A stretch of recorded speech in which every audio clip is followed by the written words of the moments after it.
Hello po, magandang umaga, no? Magandang gabi na. San panig man tayo ng mundo? Sana po ay nasa maayos kayong kalagayan sa pagpapanood ninyo ng bagong video natin today, ha? So, today po is Tuesday. Ayan. Tuesday na po, October 28 of 2025. Grabe. Alam nyo, yung panahon, kahit pigilan yan, talagang hindi na po siya mapipigilan, Talagang dire-diretso, papunta na tayo sa 2026. Ayan ha. Pero ang reading muna natin ngayon para sa araw na ito, no? Kaninang situational reading ba itong ating makukuha sa ngayon? Ayan po ha. Sa'yo na ba? Okay. O, biglang flip ang ating King of Wands. Okay. Ay, tumatalon.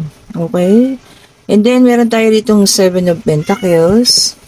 Ayan, may nag-ngingiyaw na naman dito. Baka mamaya bigla na naman gumawa ng commercial po.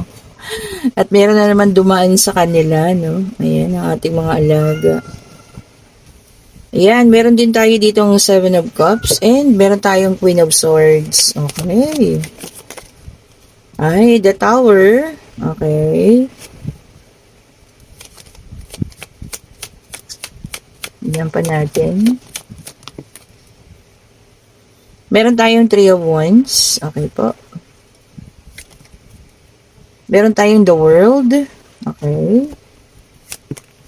And meron tayo ditong 7 of Wands. Okay po ha. So, may nakikita tayo dito ha. It will be a surprise, no? Pwede ngayong araw na to or kung kailan mo mapanood ang reading na to, maaaring dun sa mag-manifest, no? Pero maaaring meron pong isang taong gustong kumonekta na sa inyo. Ito po ay nagkaroon kayo ng ayan no, hindi pagkakaunawaan or maaaring ito pong relasyon na ito ay nagtapos na. Ayan ha. Tapos siguro may kanya-kanya na kayong buhay. Ayan. So, kasi dito, nagkatalikuran na no? Ang ating King of Wands at ang ating Queen of Swords. Okay po. Meron nang nakalipat ng ibang bansa or ng ibang lugar. Ayan ha. Maraming nag-focus. Pwede kayong parehas nag-focus sa trabaho. Ayan. Patuloy sa paghamon ng buhay. Pero ngayon ha, ito po, i-break niya na yung kanyang katahimikan or babasagin niya na ang kanyang katahimikan at sa po ay maaaring kumontak na sa inyo ha. Okay, so ito po ha, sasabihin ko hindi naman lahat makaka-resonate ha. Baka mamaya bukas sabihin niyo sa akin wala naman, hindi naman so hindi po lahat. And sabi ko nga kung kailan mag-resonate doon po siya ha. So ito kasi nakatalikod na siya, so gagawa na siya ng hakbang. O ayan ha, gusto na ng panibagong panimula sa inyo. So ito po, babasagin na ang kanyang katahimikan. Ayan by this time, siguro talagang, ayan kung hindi niya kayo na ipaglaban noon, pwedeng ngayon, ipaglalaban niyo na kayo. Kung ano man yung naging dahilan ha, ng breakup niyo before. Ito pala may cheating. So, dito ha, nakita natin, nagkaroon ng cheating dito, deceit or pangloloko. Ayan ha. Kung po pwedeng ito ay ex ninyo, no? Ayan. Pero hanggang ngayon kasi, tawag dito, minamanmanan niya kayo kung ano na nangyari sa inyo. Siguro nakikita niya parang, alam mo yan, okay ka na.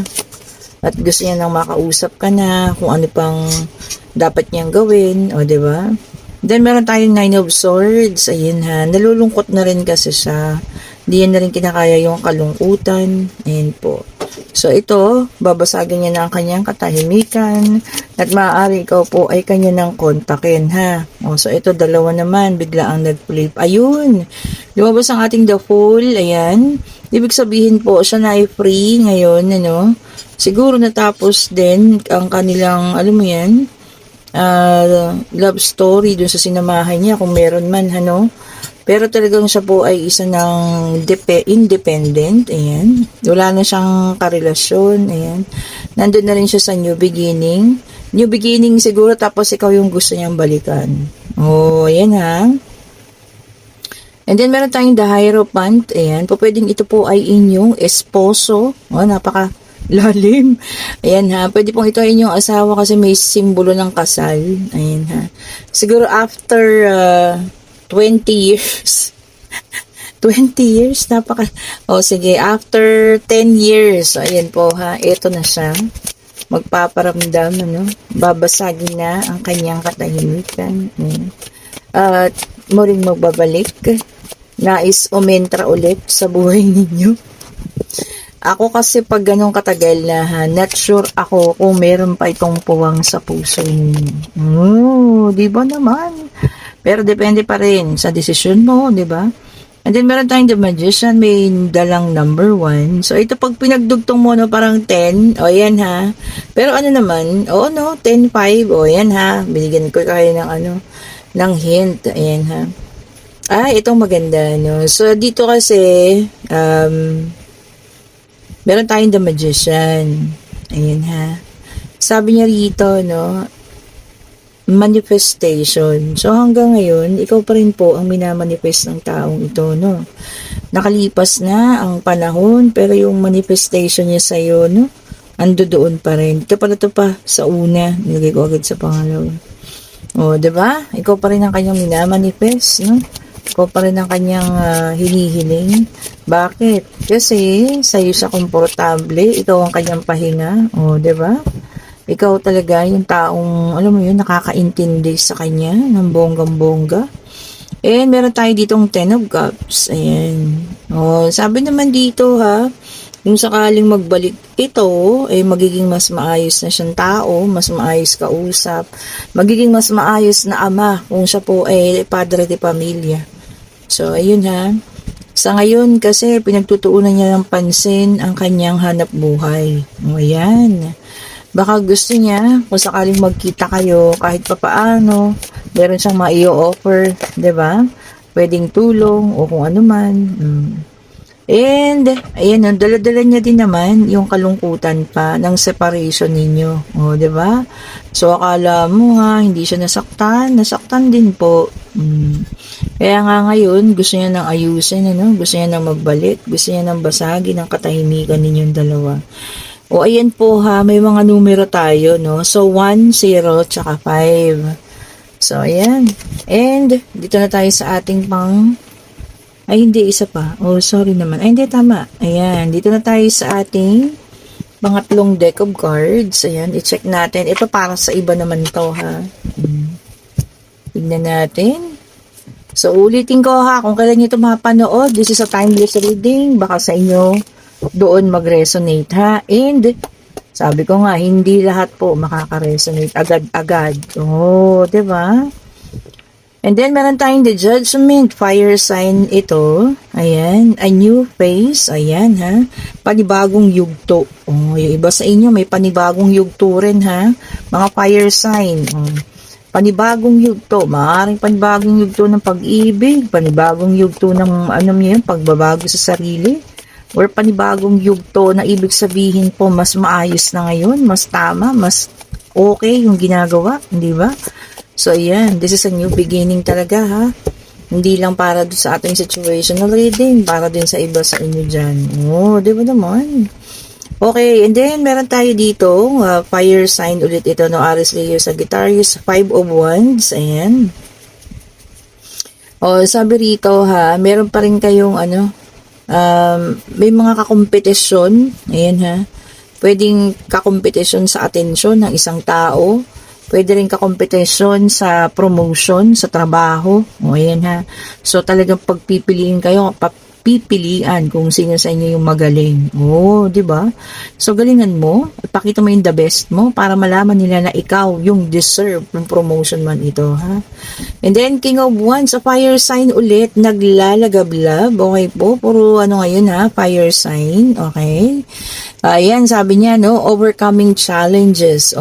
Talagang alam niyo yun, papunta tayo sa pagbabago at ma-overcome na natin ang mga pagsubok na ito, na maaaring binigay sa atin ng Divine Universe. Susubok tayo kung hanggang saan yung ating kakayanin. Siyempre, pag naipakita mo yan, pag nalampasan mo yan, diba? With flying colors pa, sabi nga nila.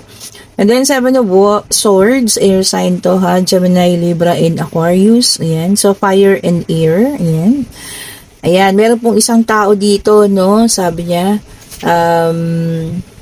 coming out clean, ibig niyan sabihin, ano, ipapakita niya na hindi siya yung may gawa. Ayan, magtututuro siya ng ibang tao para yun ang gawing may kasalanan. O, ayan ha, mga manipulative na tao naman yun. Kung sino man itong mga taong ito, ha, umiwas kayo sa mga ganyan. O, baka, alam niyo, magaling gumawa ng kalokohan. Nasa kayo ang ituturo or ibang tao, di ba? Naku, gusto niya maging malinis lagi yung kanyang pangalan. Naku ha, wag po kayong tumabi sa mga ganun tao. And then, meron tayong Two of Pentacles naka-reverse. Yung Earth sign naman ito, Taurus, Virgo, and Capricorn. Ayan.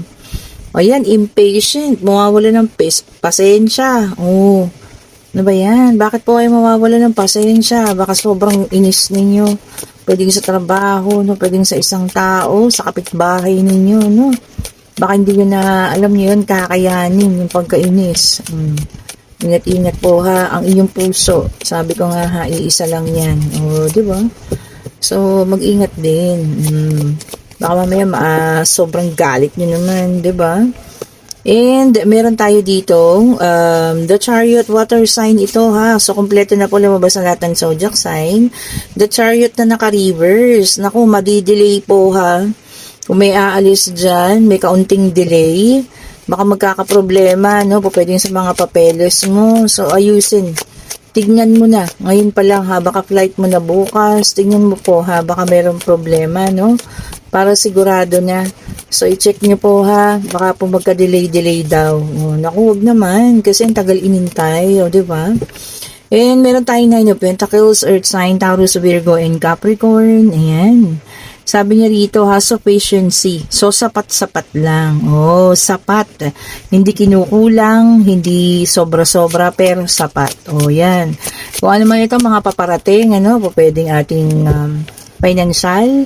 Oh, di ba? Mas okay naman yung sapat kaysa yung, alam niyo, lagi na lang kulang. Oh, di ba? And then, meron tayong Seven of Pentacles naka-reverse. Earth sign naman ito, no? Sabi niya rito, ha, disappointment daw. Maaaring ma-disappoint ka sa isang bagay. Baka meron kang tinrabaho, no? Tapos parang ano lang, TY, thank you lang. Wala man lang binigay na kahit ano. Siyempre nakaka-disappoint yun. Kasi maaaring pinagpuyatan mo pa to, maaaring inayos mo yung pagtatrabaho mo rito para maging maganda yung labas, di ba? Tapos thank you lang yung sasabihin sa'yo. Wala man lang kapalit na compensation. Ay, naku, yung pangit po, ha? Kaya madi-disappoint daw. O, example lang yun ha, or kung ano man. O.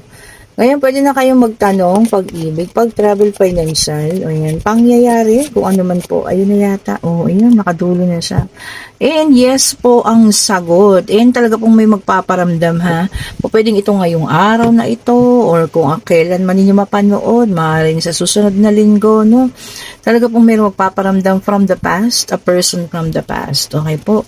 So, kung kayo yung nasa situational reading at babasagin niya ang kanyang katahimikan, ano, makausap ka lamang sa ano't anuman, kayo pa rin po ang magdedesisyon ha, kung gusto niyo pang kausapin ng taong ito po.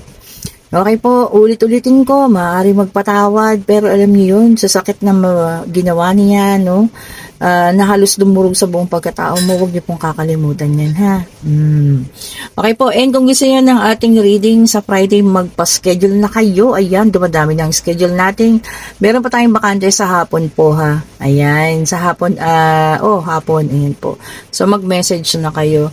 And thank you so much po for watching, okay. Sa lahat ng gusto umorder ng mga bracelet, mag-message na rin, ano. Ito ang ating mga bracelet, oh, ayan, ang gaganda, ha. Lahat po yan ay mga original na crystal. Mag-chat na kayo sa akin. Thank you so much po ulit. Happy Tuesday. Ingat po sa mga papasok, sa mga pauwi sa trabaho, no. At medyo maulan-ulan, magdala lagi ng payon. Thank you so much po. Bye-bye po sa inyo.